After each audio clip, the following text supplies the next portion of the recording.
Hello प्यारे बच्चों। तो चलिए यहां पर हम इस लेक्चर में कंटिन्यू करने जा रहे हैं हमारे कक्षा 10वीं के विज्ञान के अध्याय नंबर 1 की, जिसका नाम क्या है बेटा? रासायनिक अभिक्रियाएं एवं समीकरण।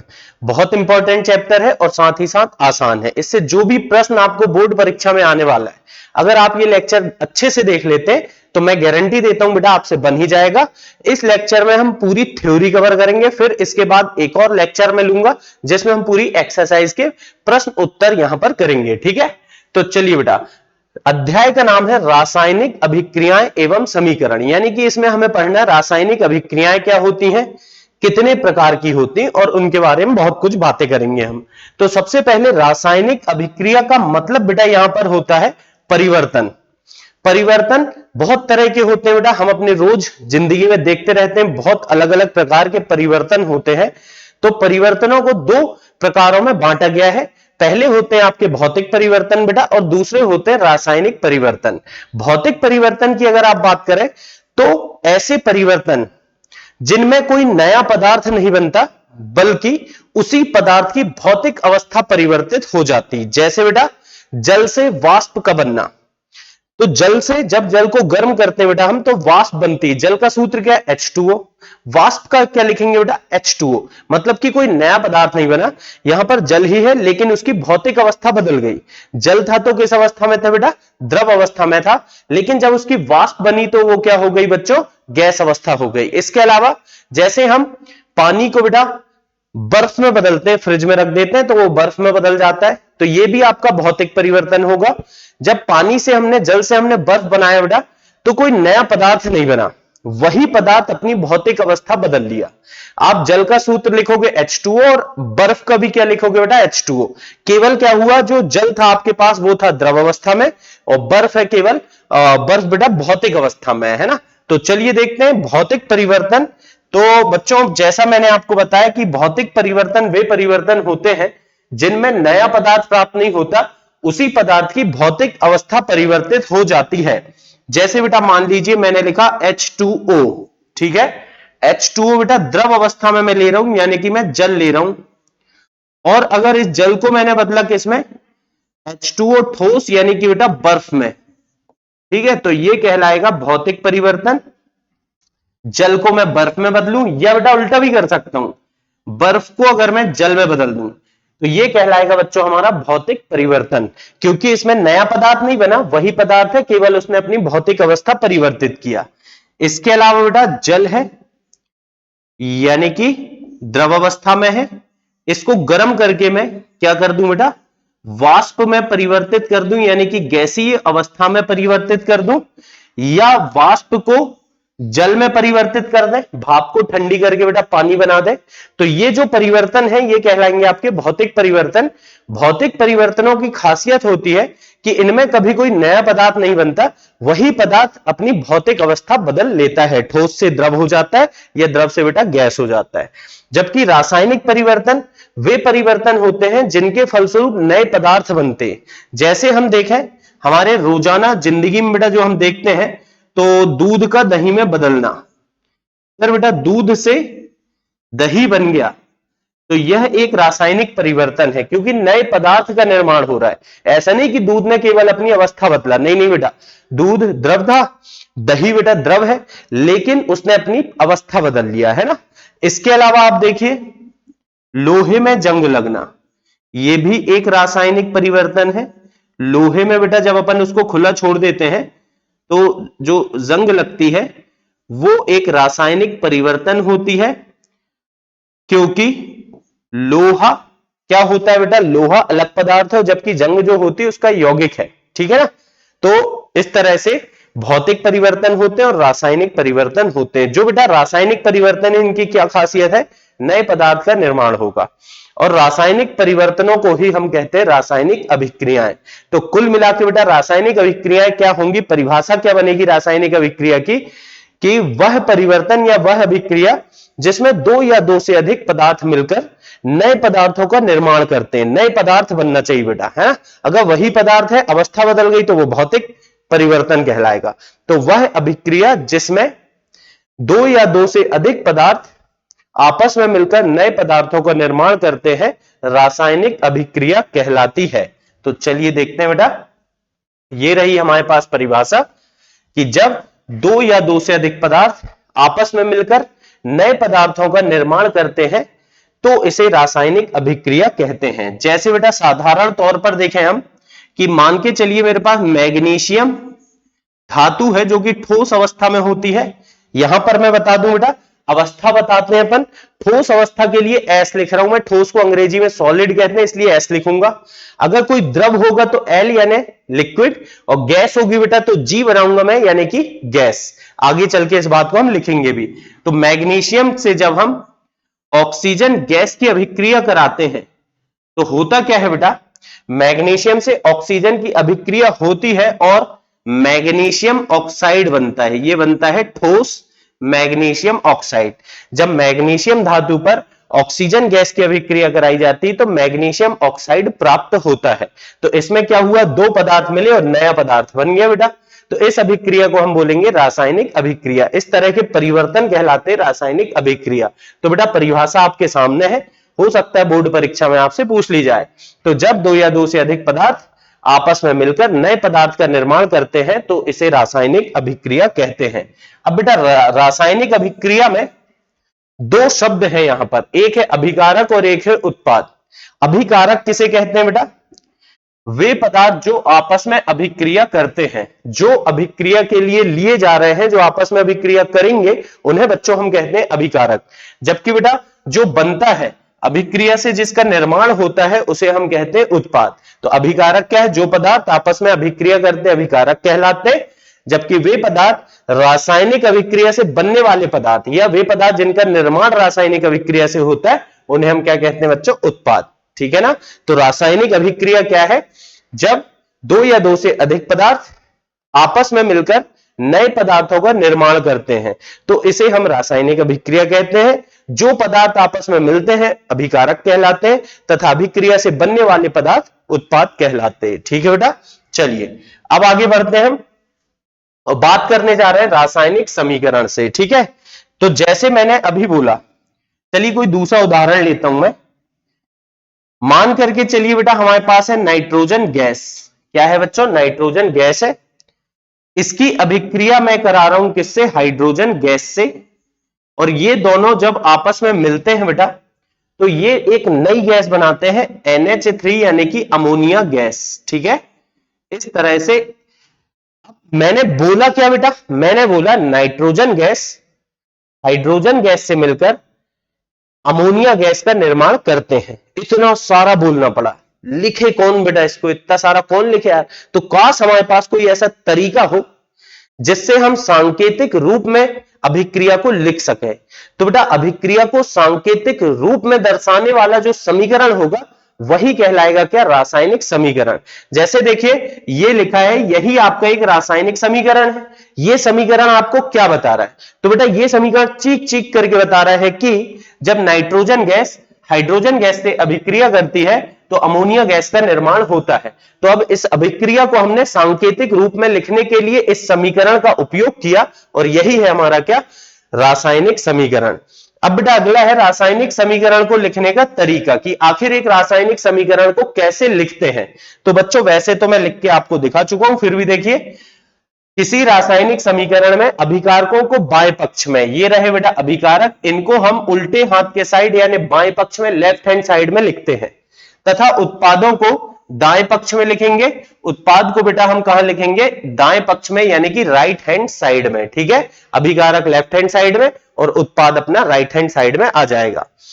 किसी समीकरण को लिखते समय प्रत्येक पदार्थ की भौतिक अवस्था को भी प्रदर्शित किया जाता है। कैसे बेटा, मैं आपको बता चुका हूं। अगर अभिकारक या उत्पाद में से कोई ठोस है तो इसे दिखाने के लिए हम लिखेंगे S, क्योंकि ठोस को अंग्रेजी में क्या बोलते हैं, सॉलिड। फिर बेटा कोई भी पदार्थ द्रव है तो उसको हम लिखेंगे L यानी कि लिक्विड। और अगर कोई पदार्थ गैस है तो बेटा हिंदी में भी गैस कहते हैं और अंग्रेजी में भी गैस कहते हैं, इसीलिए G लगाएंगे। और बेटा जलीय विलयन अगर होगा, कैसा विलयन होगा, जलीय विलयन यानी कि पानी में जल में घुला हुआ विलयन अगर होगा तो उसको दिखाने के लिए हम लिखेंगे ए क्यू। ए क्यू क्यों लिखेंगे? ये ए क्यू बताएगा एक्वस सॉल्यूशन। क्या बताएगा बेटा? ये एक्वस सॉल्यूशन। तो चलिए अगली एक और बहुत इंपॉर्टेंट बात है इसके बारे में कि रासायनिक समीकरण को लिखने का तरीका कैसा होना चाहिए। दो बातें तो हम कर चुके हैं बेटा। तीसरी बात क्या है? तीसरी बात है यहां पर, यदि किसी रासायनिक समीकरण में दाएं एवं बाएं पक्ष में प्रत्येक तत्व के परमाणुओं की संख्या समान नहीं होती है तो यह समीकरण असंतुलित समीकरण होता है। एवं इसमें दोनों पक्षों में द्रव्यमान समान नहीं होता है, अर्थात यह समीकरण द्रव्यमान संरक्षण के नियम का पालन नहीं करता है। मैं क्या कहना चाह रहा हूं बेटा, अपनी बात से समझाता हूं आपको। देखिए इधर जैसे हमने लिखा, एक बड़ा आसान सा समीकरण था, मैग्नीशियम धातु थी ठोस, इसमें बेटा हम ऑक्सीजन गैस से अभिक्रिया करा रहे थे जिससे हमें मैग्नीशियम ऑक्साइड प्राप्त हो रहा था जो कि ठोस था। ठीक है, अभी देखो बेटा यहां पर मैग्नीशियम तत्व के परमाणुओं की संख्या इस साइड कितनी बेटा? 1 है, और Mg यहां भी कितना है? 1 है। ऑक्सीजन की अगर मैं संख्या देखूं तो यहां पर कितनी अभिकारक में 2 है ना? अभिकारक ये है बेटा जो राइट हैंड साइड है, सॉरी बेटा लेफ्ट हैंड साइड है ये अभिकारक, और ये है आपका उत्पाद, है ना, जो राइट हैंड साइड लिखा है। तो अभिकारक में ऑक्सीजन 2 है, उत्पाद में देखो बेटा ऑक्सीजन 1 है। तो क्या ये बराबर है दोनों?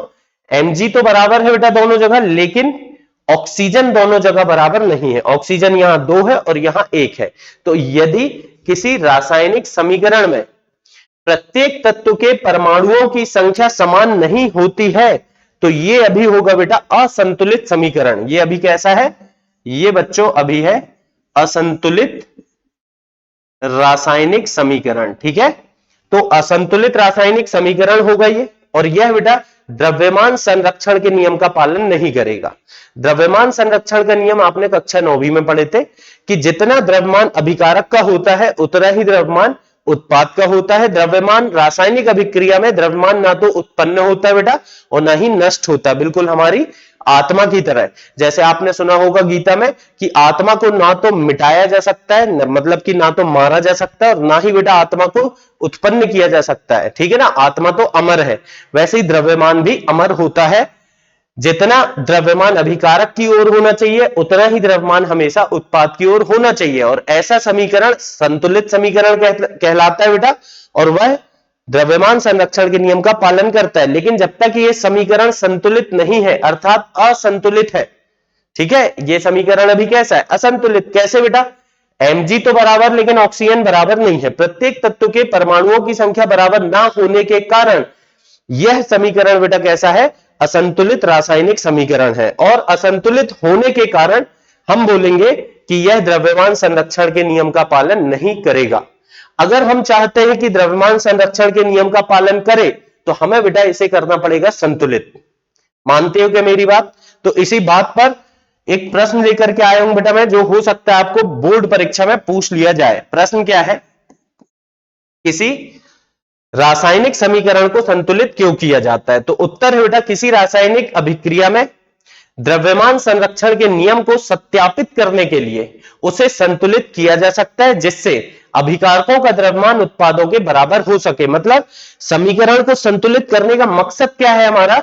कि हम द्रव्यमान संरक्षण के नियम को सत्य बता सके, उसके सत्यापन की जांच कर सकें। ठीक है बेटा, कि अभिकारक का द्रव्यमान और उत्पाद का द्रव्यमान बराबर सिद्ध कर सके। अगर कर दिए तो संतुलित है, और अगर बराबर नहीं कर पाए बेटा तो वो क्या होगा? असंतुलित समीकरण। तो चलिए देखते हैं अब रासायनिक समीकरण को कैसे संतुलित किया जाएगा। तो हम बड़े आसान समीकरणों से बेटा इस बात को शुरू करेंगे और फिर धीरे धीरे अपना आगे तक की बात कर लेंगे। जैसे अभी मैंने लिया था एक बड़ा आसान सा समीकरण Mg प्लस O2 गैस। ठीक है, ये देगा क्या बेटा? MgO, जो कि क्या है? ठोस यानी कि सॉलिड। ये समीकरण पहले मैं चेक करूं कि ये संतुलित है कि असंतुलित। Mg यहां बेटा 1 है, Mg यहां भी 1 है, O यहां देखो नीचे 2 लगा है यानी कि O 2 है, यहां O क्या है बेटा? 1 है। तो Mg तो बराबर है लेकिन ऑक्सीजन बराबर नहीं है, अर्थात यह समीकरण अभी कैसा है बेटा? यह अभी होगा असंतुलित समीकरण। कैसा समीकरण है? असंतुलित। और इसे हम करना चाह रहे हैं संतुलित। अब बेटा जब हम समीकरण संतुलित करते हैं ना, तो हम सामने यहां पर इसके सामने या इसके सामने, देखना बेटा, या तो यहां पर इसके सामने या यहां पर इसके सामने या बेटा यहां पर इसके सामने कोई अंक लगा सकते हैं ताकि इनके परमाणुओं की संख्या बराबर हो जाए। ध्यान रखें बेटा, जो भी अंक हम लगाएंगे सामने लगाएंगे, नीचे नहीं लगाएंगे। नीचे अगर आप मान लो यहां कुछ लगा दो या यहां कुछ लगा दो नीचे, तो बेटा वो तो सूत्र ही बदल गया, यौगिक ही बदल गया। हो सकता है आप गलत सूत्र लिख रहे हो, तो ध्यान रखना इस बात को, जो भी अंक आप लगा सकते आप केवल बेटा कहां? उस यौगिक के या उस तत्व के सामने लगा सकते हैं। कैसे? चलिए देखते हैं। Mg1 है, यहां भी Mg1 है, यहां बेटा ऑक्सीजन है 2, यहां ऑक्सीजन है 1। काश वहां भी ऑक्सीजन 2 हो जाती यार, तो मेरा काम तो हो जाता। कर देते, कोई दिक्कत नहीं। ऑक्सीजन यहां 2 है, यहां ऑक्सीजन 2 करने के लिए सामने 2 लगाए, लग गया। लेकिन अब क्या हुआ, जब मैंने MgO के सामने 2 लगाए, तो सामने 2 लगाने से Mg भी 2 हो गया और ऑक्सीजन भी 2 हो गया। ठीक है बेटा, Mg भी 2 हो गया और ऑक्सीजन भी 2 हो गया। तो ऐसे में Mg 2 है और यहां Mg 1 है, तो मुझे Mg को भी यहां 2 करना पड़ेगा। मानते हो क्या आप? चलिए और देखते हैं हम एक आध और अच्छा समीकरण जो बेटा आपसे परीक्षा वगैरह में पूछा जा सकता है। आयरन यानी कि लोहा जो कि ठोस होता है, Fe उसका संकेत होता है, आपको पता होगा बेटा। इसकी अभिक्रिया जब हम H2O यानी कि जल से करते हैं, लेकिन जल बेटा द्रव अवस्था में ना लेकर के हम वाष्प के रूप में लेते हैं, तो यहां पर अभिक्रिया करके Fe3O4 यौगिक बनता है जो कि ठोस होता है और साथ में अपनी हाइड्रोजन गैस बेटा मुक्त होती है। ठीक है, क्या बोल रहा है ये समीकरण कि जब लोहा यानी कि आयरन वाष्प से, जल वाष्प से अभिक्रिया करता है तो Fe3O4 आयरन ऑक्साइड का यौगिक बनता है और साथ में बेटा हाइड्रोजन गैस बनती। चलिए इसे हमें करना है बच्चों संतुलित। देखते एक एक करके। तो आपको संतुलित करने का एक तरीका बता रहा हूं। पहले आप हमेशा हाइड्रोजन और ऑक्सीजन को छोड़ करके जो है उसे संतुलित करिए। हाइड्रोजन ऑक्सीजन छोड़ के पहले जो है उसे कर लीजिए। फिर बेटा हाइड्रोजन और ऑक्सीजन में से जो ज्यादा है उसे करिए, फिर कम वाले को करिए। क्या बोला? चलिए देखते हैं। यहां पर हाइड्रोजन और ऑक्सीजन को छोड़ के, H और O को छोड़ के बेटा Fe है यानी कि आयरन लोहा है, इसको संतुलित करते हैं। Fe यहां कितना है बेटा? 1। Fe यहां कितना है बच्चों? 3। तो बेटा Fe यहां 3 है, काश यहां भी 3 हो जाए तो काम बन जाएगा। तो 3 लगा दो बेटा सामने आप। ठीक है, अब आप देखिए यहां पर ऑक्सीजन, तो ऑक्सीजन बेटा यहां कितनी है? 4। ऑक्सीजन कितनी? 4। इस साइड ऑक्सीजन 1 है, काश सर ऑक्सीजन भी 4 हो जाती। कर देंगे बेटा, सामने 4 लगा दो। अब हाइड्रोजन, 4 दूनी 8 हाइड्रोजन हो गए बेटा। इस साइड कितने हैं? 2 ही हैं, काश सर यहां 8 होते। यहां 8 हाइड्रोजन है, यहां भी 8 करना है सर, 4 से गुणा कर दे बेटा, 4 दूनी 8 हो जाएगा। तो इस तरह से हम समीकरण को संतुलित कर सकते हैं। ठीक है, चलिए देखते हैं बेटा। ये एक प्रश्न है आपके सामने, निम्न रासायनिक समीकरणों को संतुलित कीजिए। पहला समीकरण अभी अभी करे बेटा अपन ने, वही है पहला तो, कि Fe H2O से मिलकर Fe3O4 बनाता है। Fe यहां 3 है तो यहां हमने लगा दिया 3, और बेटा ऑक्सीजन 4 है तो यहां लगाए 4, हाइड्रोजन 8 हो गए तो इसलिए यहां 4। ये ऑलरेडी बेटा मैंने करा रखा हूं, इसलिए जल्दी से मैंने कर दिया। चलिए अब देखते हैं हम यहां पर बाकी के समीकरणों को एक एक करके। बेटा सारे समीकरण मैं यहां नीचे लिखते जा रहा हूं और संतुलित भी करते जा रहा हूं। दूसरा क्या है बेटा हमारे सामने? CO और साथ में है H2। ये दोनों बेटा, ये CO मतलब होता है कार्बन मोनोऑक्साइड गैस, H2 मतलब हाइड्रोजन गैस। अभिक्रिया करके बनाएंगे CH3OH बेटा, ये होता है मैथिल एल्कोहल जो कि द्रव यानी कि लिक्विड होता है। ठीक है, अब इसमें बच्चों संतुलित करते हैं। चलिए देखिए, C यहां कितना है बेटा? H और O को छोड़ के है C यहां कितना है? 1। C यहां भी कितना है? 1। बराबर है सर, बढ़िया बेटा। O देख यहां 1 है, O यहां भी बेटा 1 है। अरे बहुत बढ़िया बात। हाइड्रोजन चेक करते हैं। हाइड्रोजन यहां पर है बेटा 2, यहां पर हाइड्रोजन है 3 ये वाला और 1 ये वाला। 3 ये वाला बेटा, 1 ये वाला, टोटल हाइड्रोजन हो गए 4। 4 करने के लिए यहां सामने बेटा मैंने लगाया 2, ताकि ये हो जाए 2 दूनी 4। ये हो गया समीकरण संतुलित। चलिए बेटा तीसरा सवाल। तीसरा क्या है, हमारे पास है बेटा CO2 और साथ में है H2O, और ये अभिक्रिया करते हैं बेटा और साथ में बनता है C6H12O6 यानी कि ग्लूकोज। आपको पता होगा बेटा ग्लूकोज का सूत्र, नहीं पता ध्यान रखना।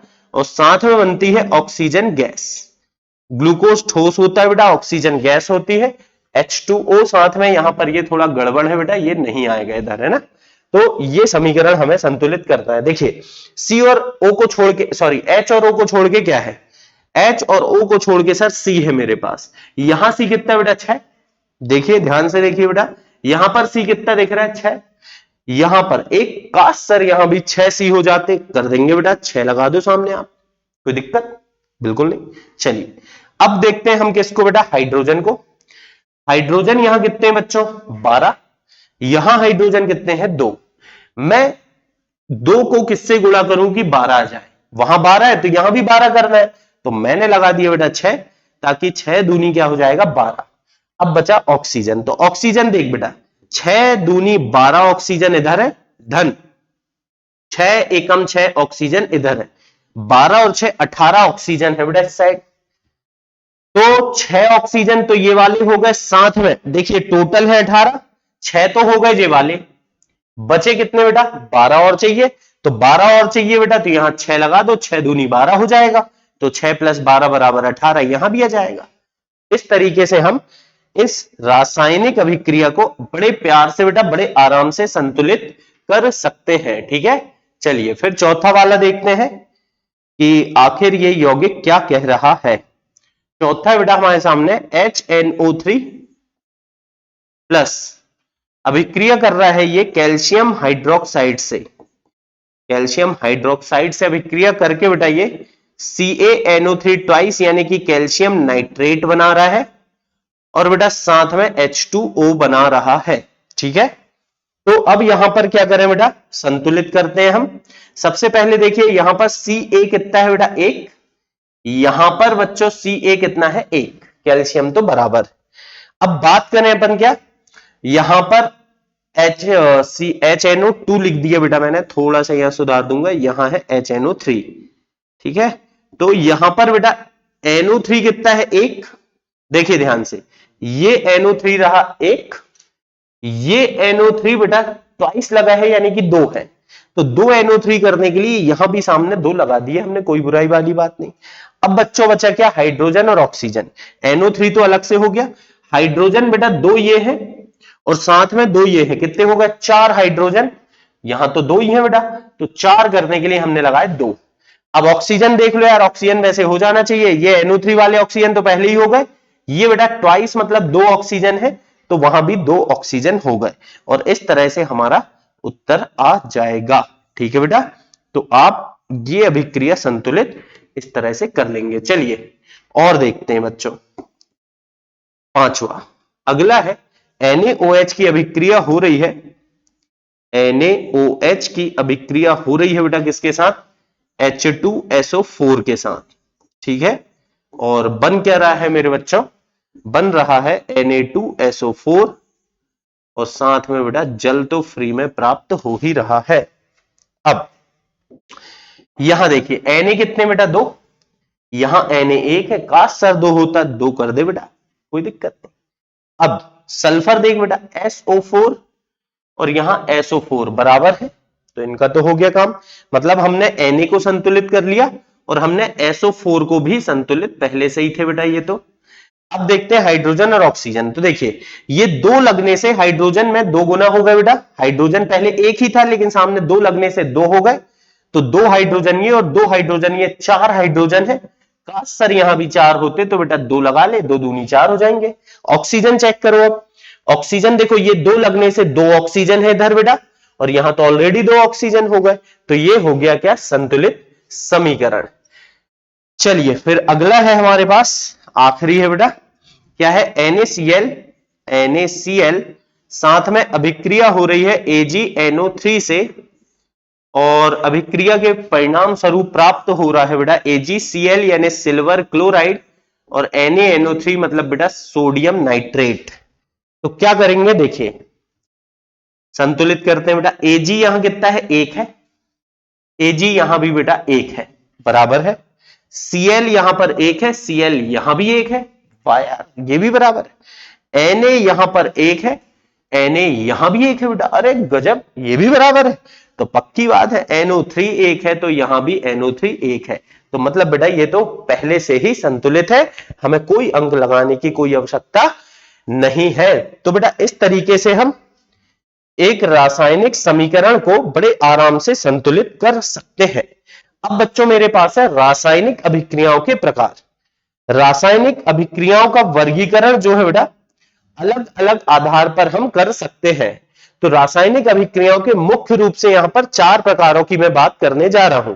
रासायनिक अभिक्रियाओं में बेटा सबसे पहली जो हम बात करेंगे वो है संयोजन, फिर दूसरा होगा वियोजन अभिक्रिया, फिर बेटा विस्थापन अभिक्रिया और द्विविस्थापन अभिक्रिया। एक एक करके इनको हम समझेंगे और इनके उदाहरणों की भी बात करेंगे। तो चलिए देखते हैं बेटा, पहला संयोजन। नाम से ही आ रहा है संयोजन, या बेटा इसे कभी कभी हम योगात्मक अभिक्रिया भी कहते हैं। तो संयोजन मतलब योग होना, दो चीजों का मिलना। तो जब दो पदार्थ बेटा आपस में मिलेंगे, दो या दो से अधिक अभिकारक आपस में मिलेंगे और एक अकेला उत्पाद बनेगा, केवल वो आपस में मिलकर के बेटा सिंगल उत्पाद बनाएंगे। पहले मैं थोड़ा सा उदाहरण से अपनी बात करता हूं, फिर बेटा हम परिभाषा वगैरह देख लेंगे। जैसे मान लो कार्बन है बेटा, ठोस अवस्था में होता है, इसका हम दहन करते हैं। दहन मतलब बेटा ऑक्सीजन गैस से अभिक्रिया। कभी भी कोई भी वस्तु जब हम दहन कराते हैं, जलाते हैं बेटा, दहन आप समझते होंगे जलाना, होलिका का दहन जैसे होता है, वैसे ही बेटा किसी भी चीज को हम जलाते हैं तो कोई भी चीज जलती है ऑक्सीजन गैस की उपस्थिति में। अगर बेटा ऑक्सीजन गैस ना मिल पाए तो वो चीज नहीं जल पाएगी, उसका दहन नहीं हो पाएगा। ना मानो तो आप एक काम करिए, एक बेटा मोमबत्ती जलाइए, दिया जलाइए और उसको क्या करिए, आप एक किसी डिब्बे से, कांच के डिब्बे से बेटा ढक दीजिए। आप देखेंगे कि दिया थोड़ी देर में बुझ जाएगा। क्यों? क्योंकि दहन के लिए उसको ऑक्सीजन नहीं मिल पाएगी। तो कार्बन का हम जब दहन करा रहे हैं, ये क्या करा रहे हैं बेटा हम, ये उदाहरण है कार्बन का दहन। तो दहन मतलब बेटा ऑक्सीजन से अभिक्रिया। तो क्या बनता है मेरे बच्चों, CO2 गैस बनती है। ये एक उदाहरण हो सकता है संयोजन या योगात्मक अभिक्रिया का। दो अभिकारक मिलते हैं और एक अकेला उत्पाद का निर्माण होता है। इसके अलावा बेटा और भी बहुत सारे उदाहरण हैं। जैसे आप हाइड्रोजन गैस लेते हैं, साथ में बेटा क्लोरीन गैस लेते हैं और सूर्य के प्रकाश की उपस्थिति में, यहां पर बेटा सूर्य का प्रकाश होना जरूरी होता है, तो सूर्य के प्रकाश की उपस्थिति में अभिक्रिया होने से HCl हाइड्रोक्लोरिक अम्ल बनता है गैसीय अवस्था में। तो इसे हम बोलेंगे योगात्मक। क्यों? दो अभिकारक मिल रहे हैं और एक अकेला उत्पाद बन रहा है। और देखते हैं बेटा हम, जैसे नाइट्रोजन गैस हाइड्रोजन गैस से बेटा अभिक्रिया करती है और बनाती है क्या, अमोनिया गैस। तो यह भी आपकी योगात्मक अभिक्रिया होगी। अभी अभी हम देखे Mg मैग्नीशियम ठोस ऑक्सीजन गैस से बेटा अभिक्रिया करता है और मैग्नीशियम ऑक्साइड ठोस प्राप्त होता है, यह भी योगात्मक अभिक्रिया होगी। इसके अलावा बेटा, इसके अलावा एक बहुत इंपॉर्टेंट उदाहरण मैं ले रहा हूं जो आपको बोर्ड परीक्षा में बिल्कुल आ सकता है, आपकी बेटा एनसीईआरटी किताब में भी दिया है कि अगर हम CaO कैल्शियम ऑक्साइड ठोस लेते हैं बेटा, कैल्शियम ऑक्साइड जो कि ठोस है, ये क्या है कैल्शियम ऑक्साइड, इसे हम बोलते हैं बेटा बिना बुझा चूना। क्या बोलेंगे इसको हम, बिना बुझा चूना। ठीक है, बिना बुझा चूना मतलब बेटा चूना जो अपन दुकान से खरीद के लाते हैं उसकी बात चल रही है। यह है आपका बिना बुझा चूना। जब इस बिना बुझे चूने में, बिना बुझे चूने में बेटा हम पानी डालते हैं, जल डालते हैं बेटा, द्रव डालते हैं, जल द्रव अवस्था में डालते हैं, तो क्या होता है, ये दोनों अभिक्रिया करते हैं और यहां बनता है बेटा CaOH ट्वाइस यानी कि कैल्शियम हाइड्रोक्साइड का जलीय विलयन। ठीक है बेटा, कैल्शियम ऑक्साइड हाइड्रोक्साइड का जलीय विलयन, एक्वस लिखा है मतलब बेटा जलीय विलयन मिलता है, जो कि क्या कहलाता है, इसे कहते हैं बेटा हम बुझा हुआ चूना। बुझा हुआ चूना, इसे काय में उपयोग लिया जाता है बेटा, इसे हम दीवारों को पोतने में, दीवारों की सफेदी करने में इसका उपयोग करते हैं। तो जब कैल्शियम ऑक्साइड यानी बिना बुझे चूने में पानी डाला जाता है, जल डाला जाता है, तो बुझा हुआ चूना प्राप्त होता है। देखो दो जनी मिले और एक अकेला बने। तो बेटा जब दो या दो से अधिक पदार्थ आपस में मिलते हो, केवल एक अकेला उत्पाद प्राप्त होता है, तो इसे मेरे बच्चे क्या कहेंगे आप? संयोजन अभिक्रिया। ये रही बेटा हमारे सामने परिभाषा। क्या है परिभाषा? वह रासायनिक अभिक्रिया जिसमें दो या दो से अधिक अभिकारक आपस में मिलकर एक और केवल एक उत्पाद बनाते हैं, संयोजन अभिक्रिया कहलाती है। और बेटा संयोजन अभिक्रिया के ये बहुत सारे उदाहरण मैंने लिख दिया हूं, कुछ बेटा आपकी किताब में भी दिए और कुछ नहीं भी दिए, वो भी मैंने लिख दिया हूं। कुल मिलाकर के संयोजन अभिक्रिया में क्या होगा? दो जनी मिलेंगे और एक अकेला उत्पाद प्राप्त होगा। दो अभिकारक मिलेंगे या दो से अधिक अभिकारक मिलेंगे और बेटा एक लौता उत्पाद प्राप्त होगा।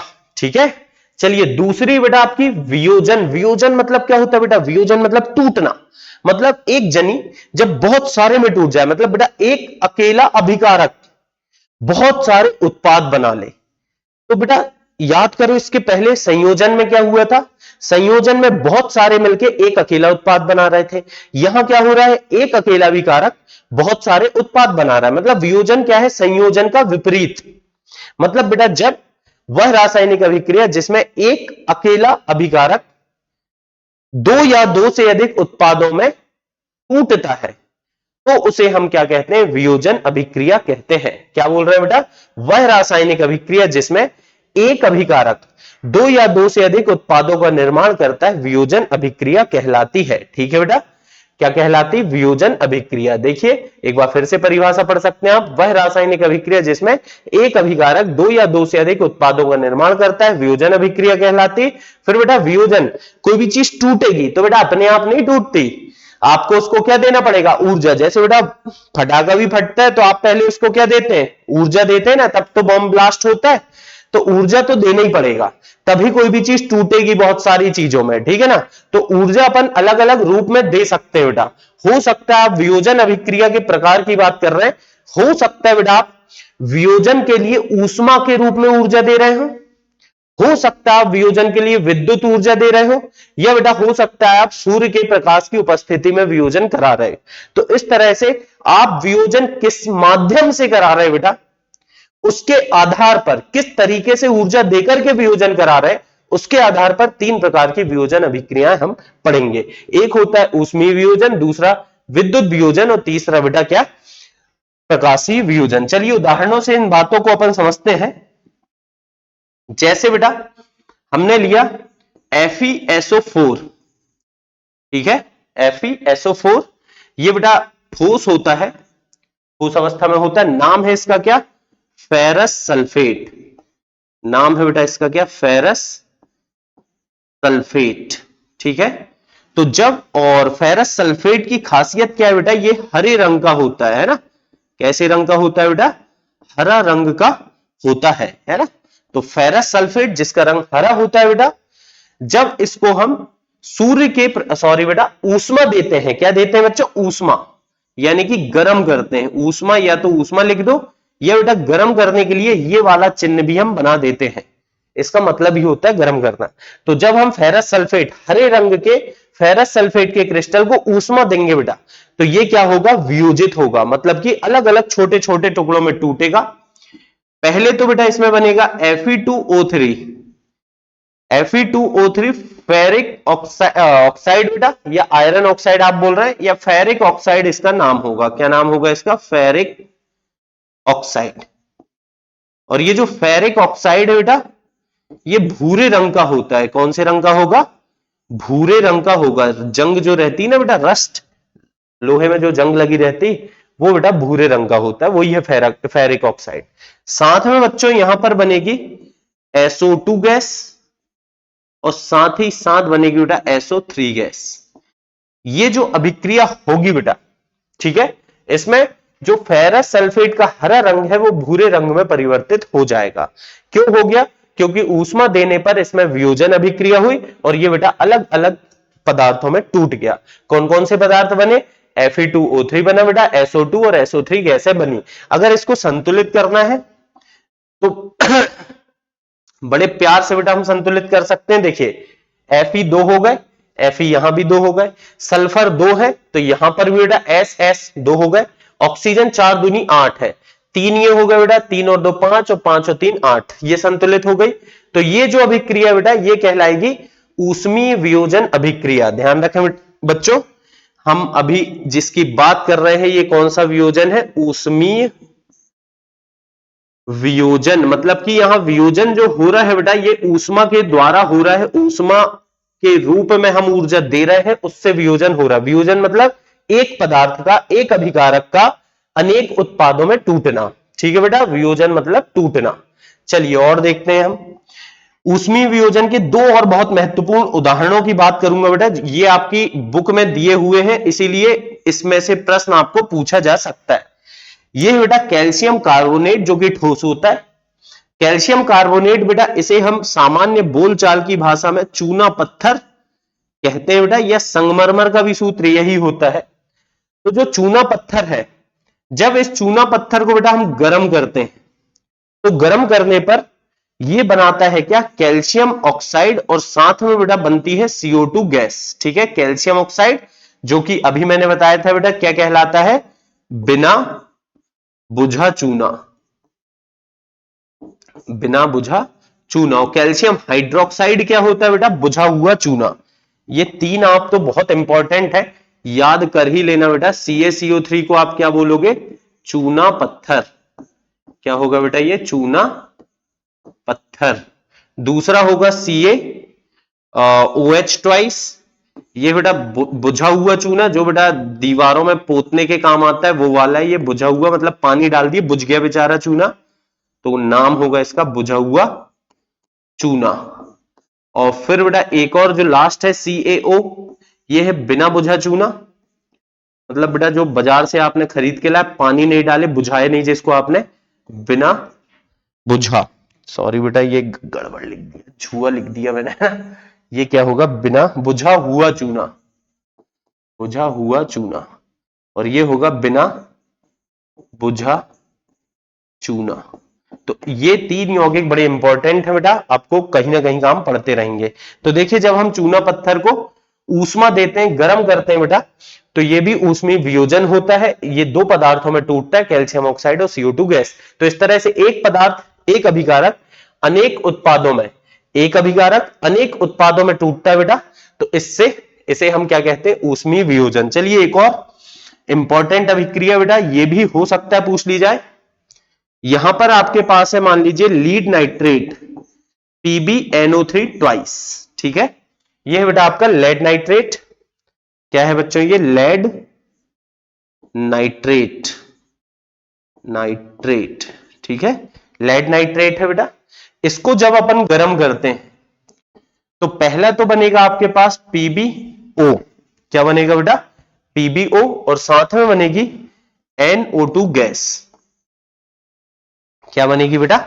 NO2 gas. तो यहां पर संतुलित कर लेंगे हम इसे, यहां दो कर देंगे। ठीक है बेटा, दो कर देंगे तो क्या हो जाएगा? यहां पर NO2 4, PbO नहीं बेटा, PbO2 लिखे आप इसे, है ना, लेड ऑक्साइड बनेगा।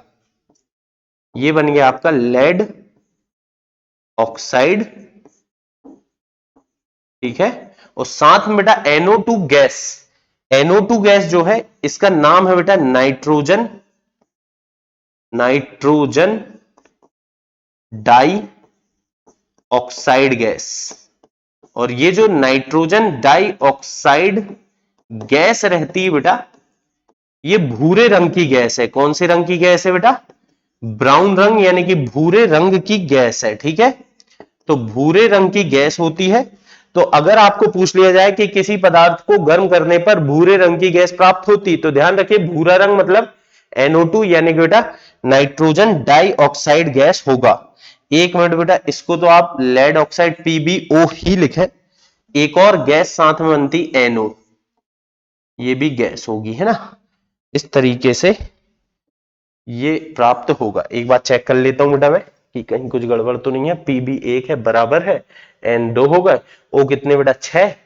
तो यहां पर बेटा 2 और 1 3 और 1 4, 4 ही हो रहे हैं यार, है ना। तो यहां पर क्या करेंगे अपन? इसको बेटा लेड नाइट्रेट को तो ठीक है, इसको अपने को संतुलित करना पड़ेगा। तो संतुलित करने के लिए हमने बोला PbO यानी कि लेड ऑक्साइड बनेगा। PbO2 अगर बनाए अपन तो 6 हो जाएंगे हैं, तो बेटा PbO2 ही कर ले। ठीक है बेटा, ये हो गया। तो आपको इस तरह से लेड ऑक्साइड मिलेगा और नाइट्रोजन डाइऑक्साइड गैस मिलेगी जो भूरे रंग की। मुख्य मुद्दा क्या है कि जब लेड नाइट्रेट को गर्म करते हैं तो भूरे रंग की गैस NO2 प्राप्त होती है। तो देखो बेटा, लेड नाइट्रेट को जब हम गर्म कर रहे हैं तो ये तीन पदार्थों में टूट रहा है बेटा। तो यही क्या है, इसका इसका क्या हो रहा है बेटा, वियोजन। तो ये कहलाता है ऊष्मीय वियोजन। चलिए अगला देखते हैं अपन, विद्युत वियोजन बेटा।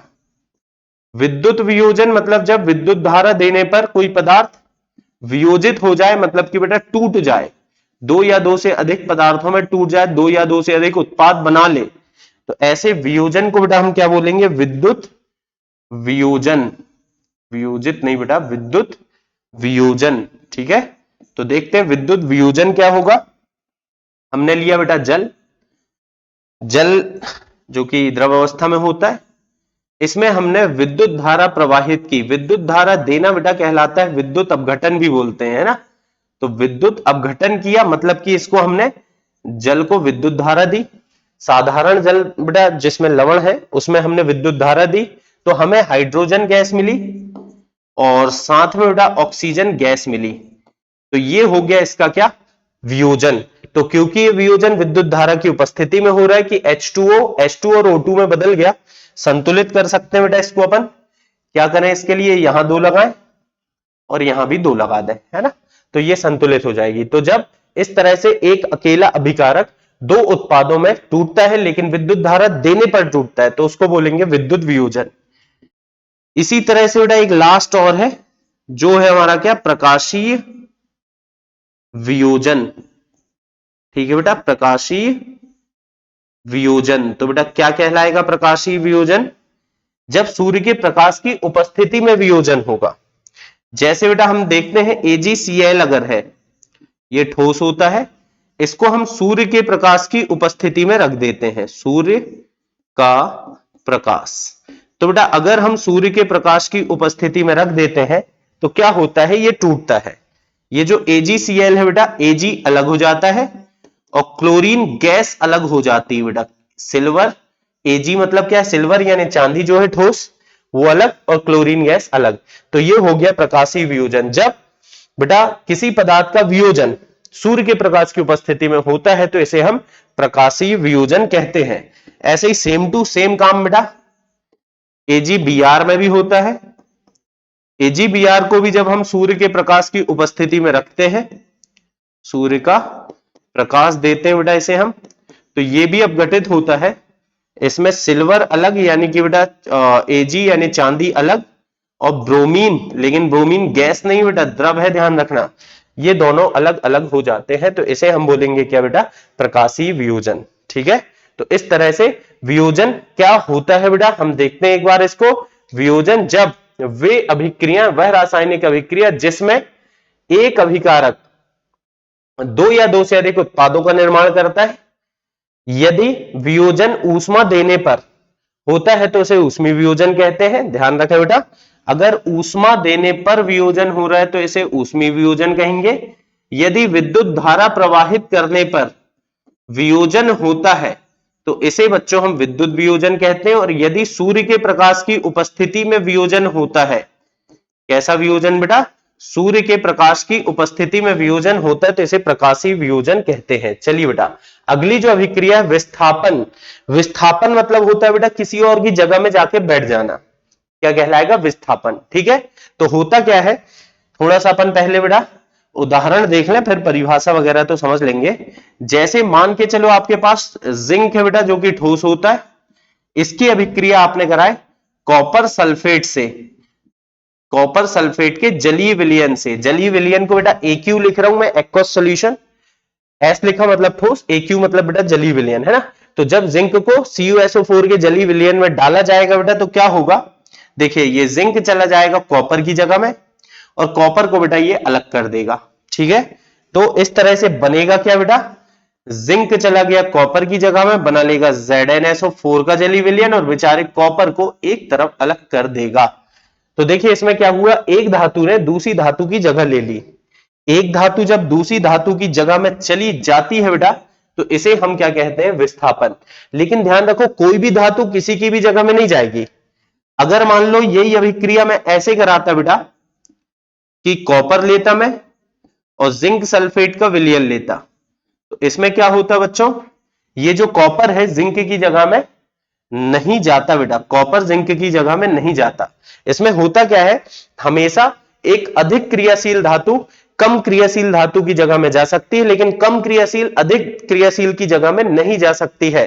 तो होता क्या बेटा, विस्थापन अभिक्रिया वह रासायनिक अभिक्रिया जिसमें एक अधिक क्रियाशील धातु अपने से कम क्रियाशील धातु को विस्थापित कर देती है, उसकी जगह ले लेती है, तो उसे हम क्या कहते हैं बेटा, उसे हम बोलते हैं विस्थापन अभिक्रिया। ये रहा आपके सामने बेटा परिभाषा, वह रासायनिक अभिक्रिया जिसमें एक अधिक क्रियाशील धातु कम क्रियाशील धातु को उसके लवण के जलीय विलयन से विस्थापित कर देती है, विस्थापन अभिक्रिया कहलाती है। उदाहरण बेटा ये है, और भी लिख सकते हैं, ऐसा नहीं कि यही उदाहरण है। मान लो बेटा यहां पर आयरन ले लो आप Fe, इसकी अभिक्रिया अगर मैं CuSO4 के जलीय विलयन से कराऊं बेटा, क्योंकि लोहा अधिक क्रियाशील है कॉपर से, इसीलिए लोहा कॉपर की जगह में चला जाएगा बेटा, FeSO4 बन जाएगा, जबकि Cu यानी कि कॉपर अलग हो जाएगा। ये हो गई आपकी क्या, विस्थापन अभिक्रिया। ठीक है बेटा, चलिए अब अगली है आपकी क्या, द्विविस्थापन अभिक्रिया। द्विविस्थापन क्या होगा बेटा, एक साथ दो जनी एक दूसरे की जगह में चले जाए। जैसे मान लीजिए बेटा मेरे पास है BaSO4, ठीक है, एक काम करते हैं, मेरे पास है बेरियम क्लोराइड का जलीय विलयन, BaCl2 का जलीय, AQ लिख रहा हूं मतलब बेटा जलीय विलयन है। तो बेरियम क्लोराइड का जलीय विलयन है, इसको बेटा मैंने सोडियम सल्फेट Na2SO4 के जलीय विलयन के साथ अभिक्रिया कराया। मतलब बेटा मैंने बेरियम क्लोराइड के जलीय विलयन को सोडियम सल्फेट के जलीय विलयन में मिला दिया, तो अभिक्रिया हुई। अभिक्रिया से हुआ क्या बेटा, अभिक्रिया से क्या हुआ चलिए देखते हैं। हुआ कुछ ऐसा, Na चला गया Ba की जगह में और Ba आ गया बेटा Na की जगह में। तो जब Ba आएगा Na की जगह में बेटा, तो बनेगा BaSO4, और साथ में बेटा BaSO4 है ना, और Na और Cl अलग हो गए तो NaCl, क्योंकि दो Na है और दो Cl है, तो दो NaCl आपको मिल जाएगा। अब बेटा ध्यान रखें, इसमें हो क्या रहा है, Ba Na की जगह में जा रहा है और Na बेटा Ba की जगह में जा रहा है, यानी कि दो धातुएं एक दूसरे को एक साथ विस्थापित करती हैं, तो इसे हम बोलेंगे क्या, द्विविस्थापन अभिक्रिया। इसमें बेटा एक बात और मैं बता दूं, ये जो BaSO4 होता है जलीय विलयन बेटा, जल में ये अविलेय होता है, यानी कि जल में घुलता नहीं है।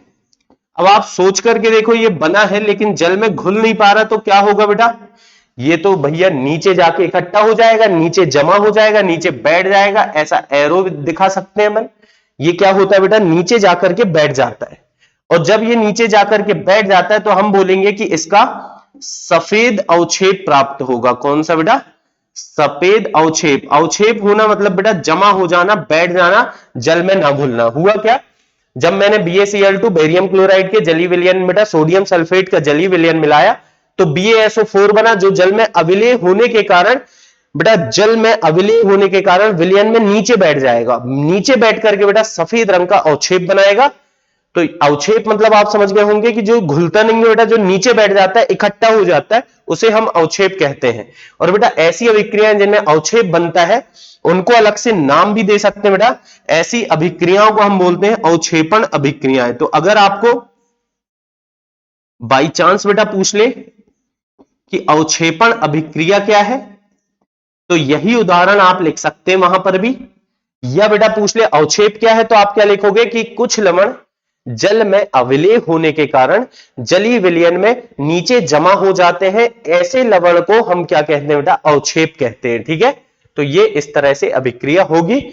तो चलिए हम अपने मुद्दे की बात पर आते हैं। क्या है बेटा, द्विविस्थापन अभिक्रिया वह रासायनिक अभिक्रिया जिसमें दो धातुएं एक साथ एक दूसरे को उनके लवण के जलीय विलयन से विस्थापित करती हैं। बेटा एक साथ एक दूसरे को उनके लवण के जलीय विलयन से विस्थापित करती हैं, द्विविस्थापन अभिक्रियाएं कहलाती है।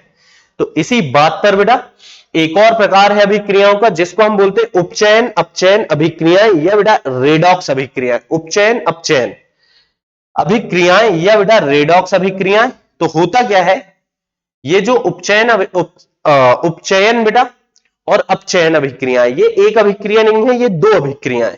उपचयन को बेटा हम ऑक्सीकरण भी बोलते हैं। उपचयन को क्या बोलेंगे बच्चों हम? ऑक्सीकरण। तो होता क्या है, चलिए देखते हैं। तो उपचयन अपचयन अभिक्रिया बोलो, या बेटा इसे प्यार से हम क्या बोलते हैं? रेडॉक्स अभिक्रिया। ये अभिक्रिया एक्चुअल में दो अभिक्रियाओं से मिलकर बनी। एक में होगा अपचयन अपचयन, और एक होती है बेटा क्या? ऑक्सीकरण। तो अगर आपको पूछता है बेटा ऑक्सीकरण अभिक्रिया क्या है या अपचयन अभिक्रिया क्या है, तो क्या लिखेंगे मैं बताता हूं। और रेडॉक्स अभिक्रिया क्या है, अगर ये पूछा गया कि रेडॉक्स अभिक्रिया किसे कहते हैं, तो हम क्या लिखेंगे बेटा कि वह रासायनिक अभिक्रिया जिसमें अपचयन तथा ऑक्सीकरण साथ साथ होता है उसे हम क्या कहते हैं? रेडॉक्स अभिक्रिया कहते हैं। ध्यान से सुन ले बेटा एक बार फिर से, चाहे तो नोट कर ले कि वह रासायनिक अभिक्रिया जिसमें ऑक्सीकरण तथा अपचयन एक साथ होता है, ऑक्सीकरण तथा अपचयन अभिक्रिया एक साथ होती हैं, रेडॉक्स अभिक्रिया कहलाती है। तो चलिए बेटा एक एक करके देखते हैं पहले हम इनको, कि आखिर ये उपचयन या जैसे हम प्यार से ऑक्सीकरण बोलते हैं क्या होता है बेटा, और फिर देखेंगे अपचयन। ठीक है, तो कुछ नहीं बेटा, उपचयन या ऑक्सीकरण का मतलब होता है ऑक्सीजन का जुड़ना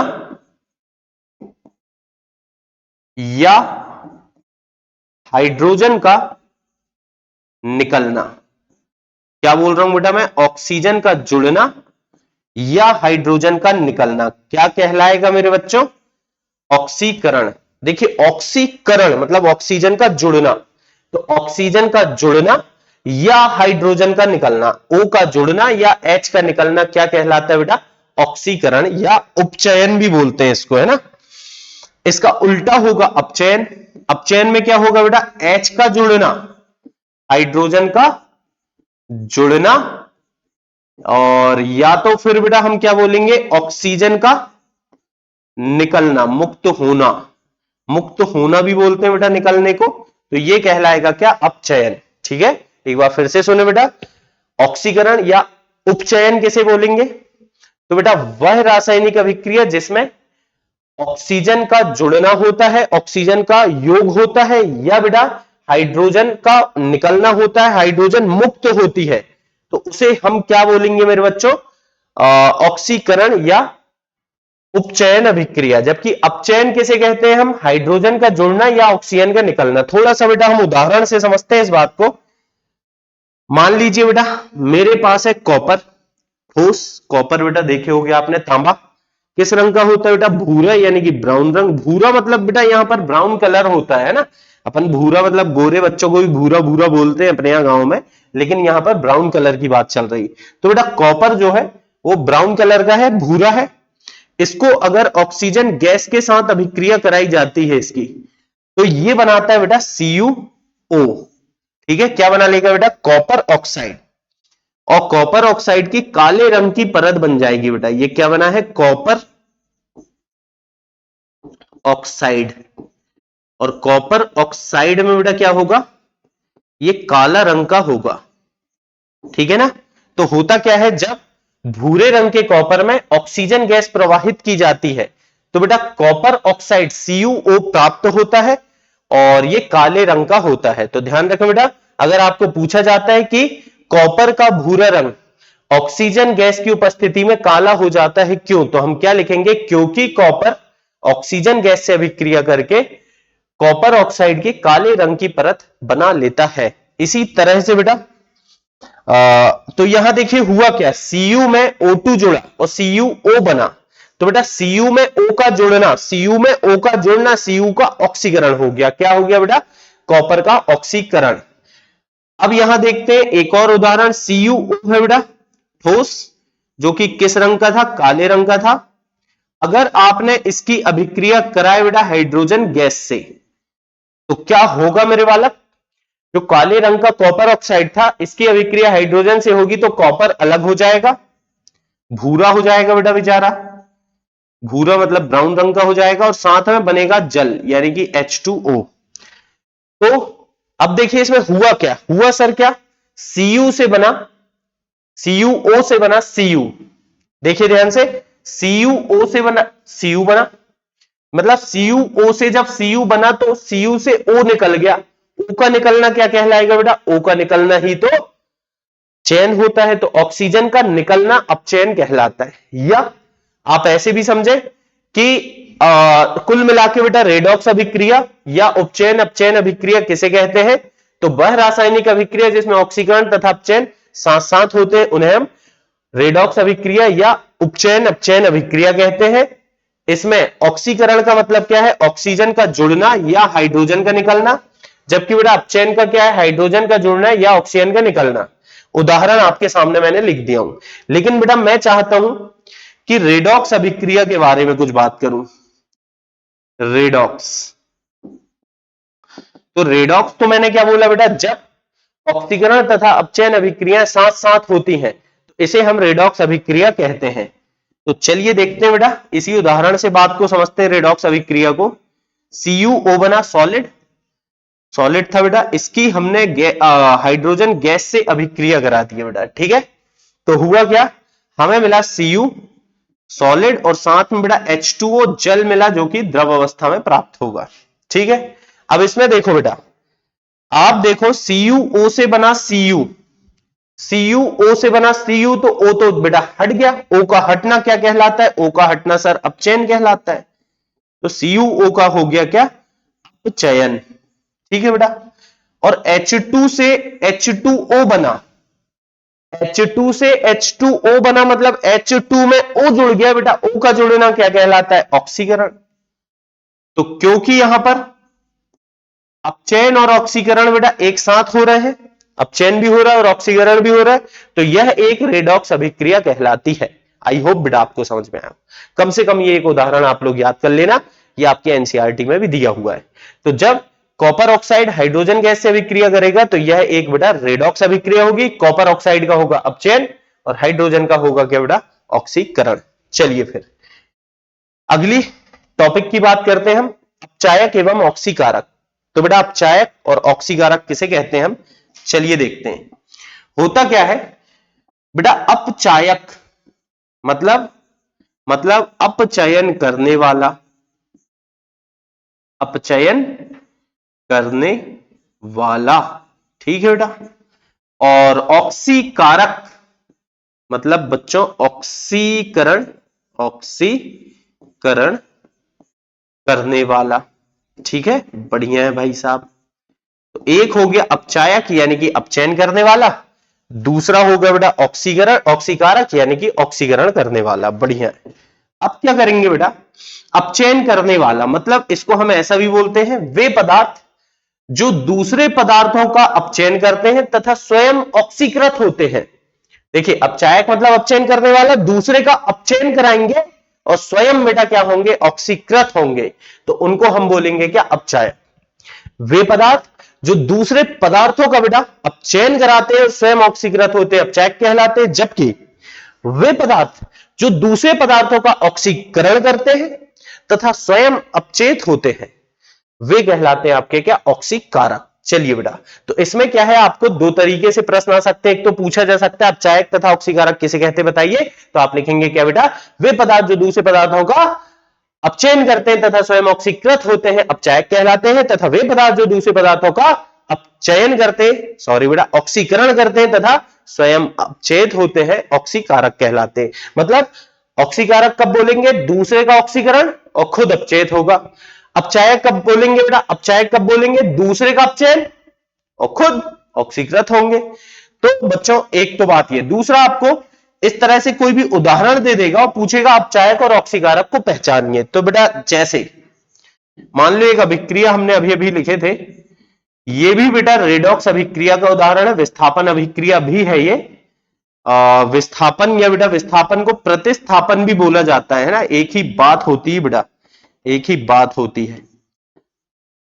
तो मान लो आपके सामने मेरे बच्चों इस तरह की एक अभिक्रिया है, बढ़िया है, और इसमें आपको बोला है कि भैया ये एक रेडॉक्स अभिक्रिया है या नहीं, पहचानिए, और अगर है तो अपचायक तथा ऑक्सीकारक की पहचान कीजिए। कर देंगे बेटा।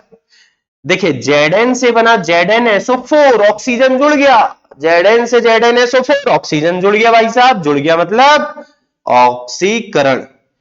तो बड़े आराम से आप बोल दोगे कि सर जी इसका तो हो रहा है क्या, ऑक्सीकरण। जबकि मेरे प्यारे बच्चों CuSO4 से बना Cu, O तो गया, देखो ना, CuSO4 से Cu, O तो चला गया। O का जाना क्या कहलाता है बेटा, अपचयन। अब देखिए, जिसका खुद का ऑक्सीकरण हो रहा है वो दूसरे को क्या करेगा बच्चों, अपचेत करेगा। जिसका खुद का ऑक्सीकरण हो रहा है वो दूसरे का अपचयन कर रहा है, और इसे मेरे प्यारे बच्चे क्या बोलेंगे, अपचायक। तो बेटा अपचायक हो चाहे ऑक्सीकारक हो, पक्की बात है इसी साइड मिलेगा।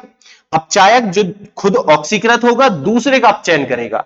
कुल मिला के बेटा उल्टा है, जिसका ऑक्सीकरण होगा वो अपचायक, जिसका अपचयन होगा वो होगा मेरे बच्चों क्या, ऑक्सीकारक। आई होप बेटा आपको समझ में आ गई होगी बात। और क्योंकि इसमें अपचयन और ऑक्सीकरण दोनों हो रहे हैं, इसीलिए मेरे बच्चों ये होगी क्या, हमारी रेडॉक्स अभिक्रिया। चलिए एक और उदाहरण जो हमने अभी अभी देखा था, CuO था ठोस, इसकी अभिक्रिया आपने हाइड्रोजन गैस से कराए थे, और बेटा यहां कुछ Cu बना था और H2O बना था, ठीक है, ऐसा कुछ हुआ था। चलिए अब इसमें CuO से Cu बना बेटा, O हट गया, O का जाना अपचयन, O का जाना मेरे बच्चों क्या हो गया, अपचयन, और H2 से बना H2O, O जुड़ गया, O का जुड़ना बेटा, O का जुड़ना होगा क्या, ऑक्सीकरण।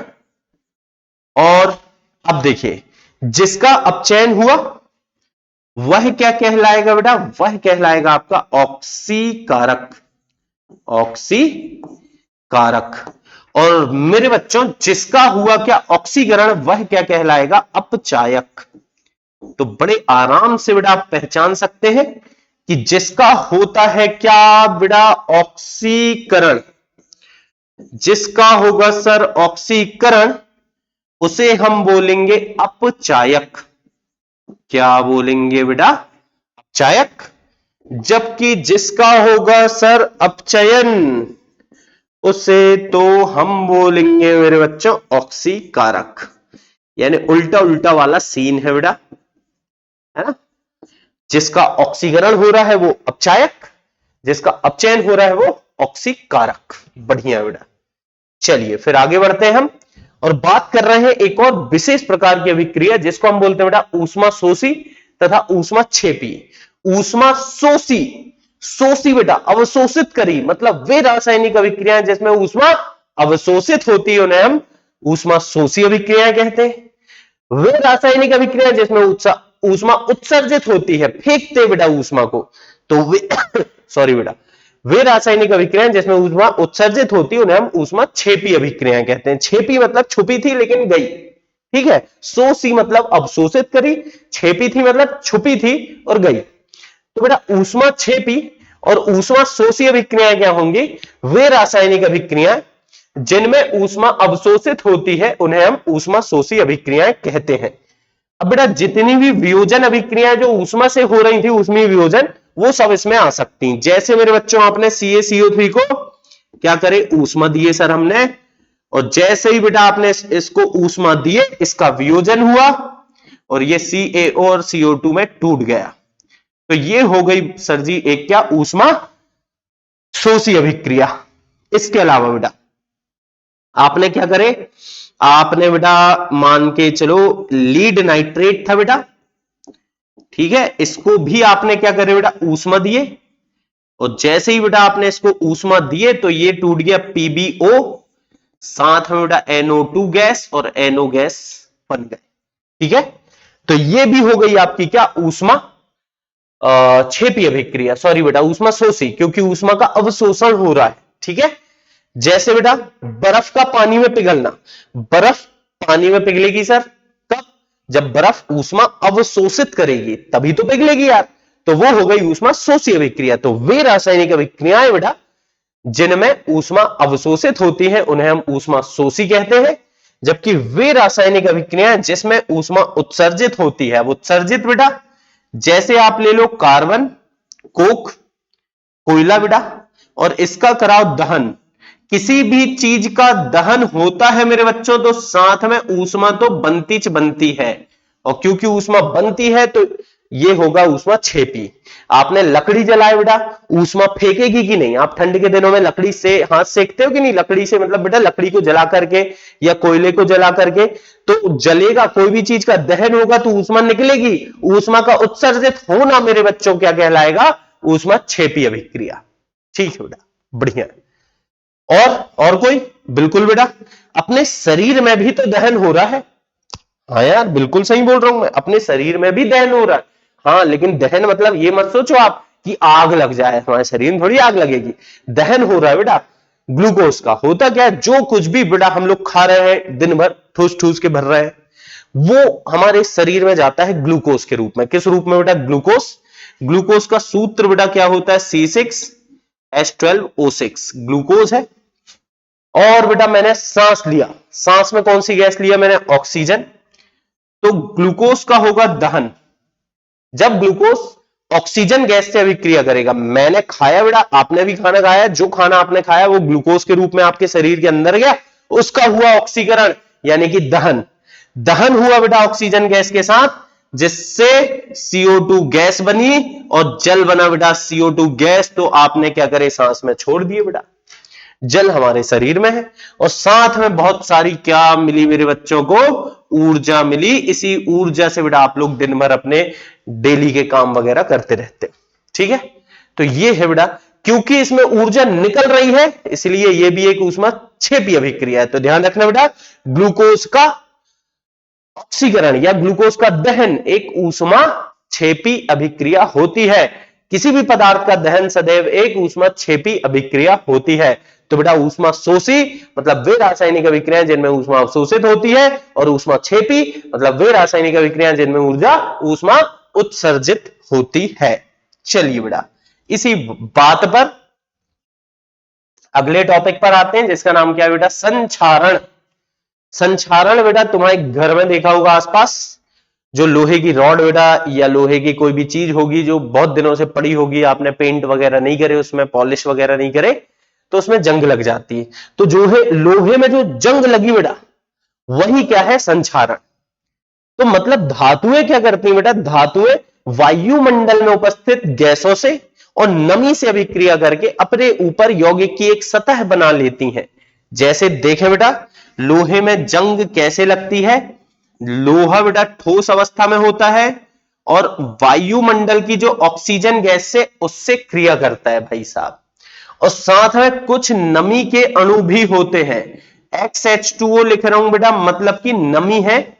ठीक है, कितने अणु हैं हमें नहीं पता बेटा, X मतलब 100, 200, 1000, 500, कितने भी अणु हो सकते हैं, अभिक्रिया होगी बेटा। ठीक है, तो Fe और O2 की अभिक्रिया से मेरे बच्चों क्या बनेगा? Fe2O3 फेरिक ऑक्साइड और साथ में बेटा डॉट XH2O ये बनता है।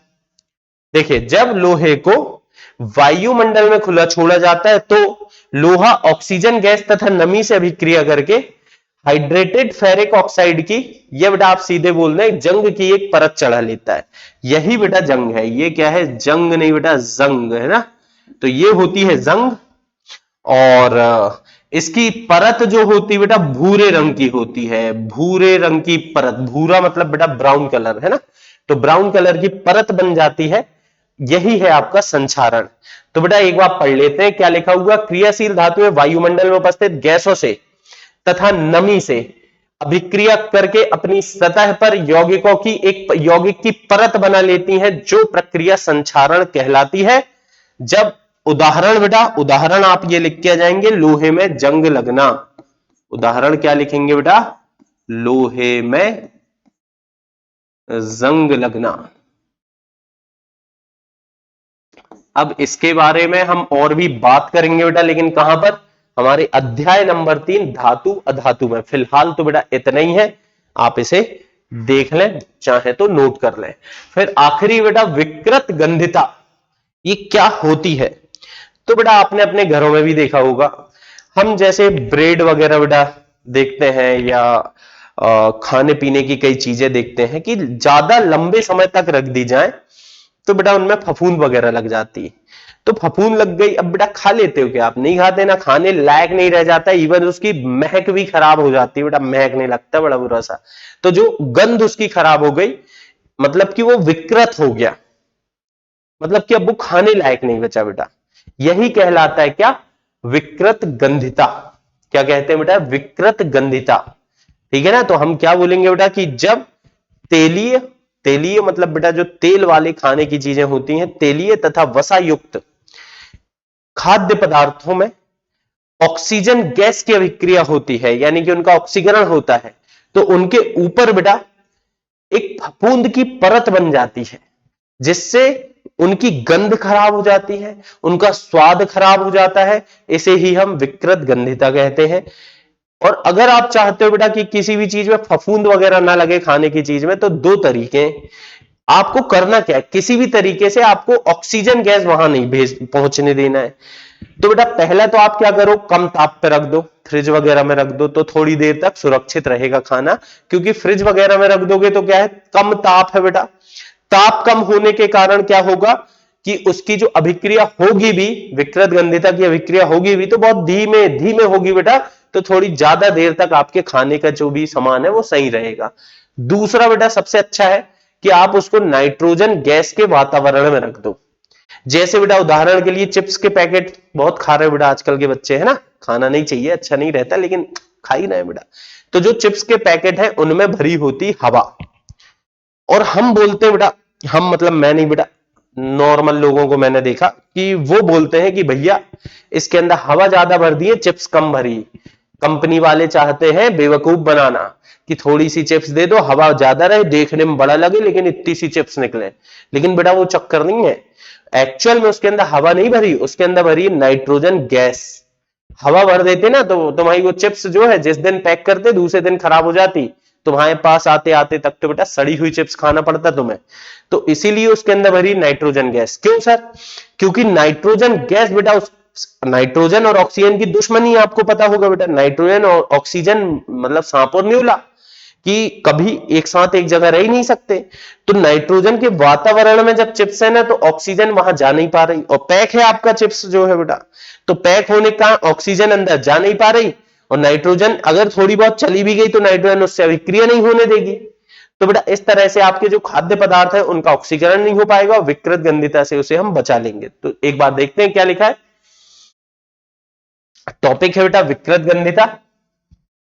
वसा युक्त तथा तेलीय खाद्य पदार्थ लंबे समय तक रखे होने पर ऑक्सीजन गैस से अभिक्रिया करके विकृत गंधी हो जाते हैं, जिससे उनका स्वाद तथा गंध परिवर्तित हो जाती है। इस प्रक्रिया को विकृत गंधिता कहते हैं। विकृत गंधिता से बचाने के उपाय, मतलब बेटा अगर आप चाहते हो कि किसी भी चीज में विकृत गंधिता ना हो तो क्या करें, तेलीय खाद्य पदार्थों का ऑक्सीकरण रोकने के लिए, मतलब बेटा विकृत गंधिता जो फफूंद वगैरह लग रही है वो ऑक्सीकरण के ही तो कारण लग रहे, ऑक्सीजन से ही तो अभिक्रिया हो रही, रोकने के लिए प्रति ऑक्सीकारक पदार्थों के साथ रखा जाता है। मतलब जो ऑक्सीजन से दूर रखे उसको ऑक्सीजन से अभिक्रिया करने से बचा ले, उनके साथ रखा जाता है।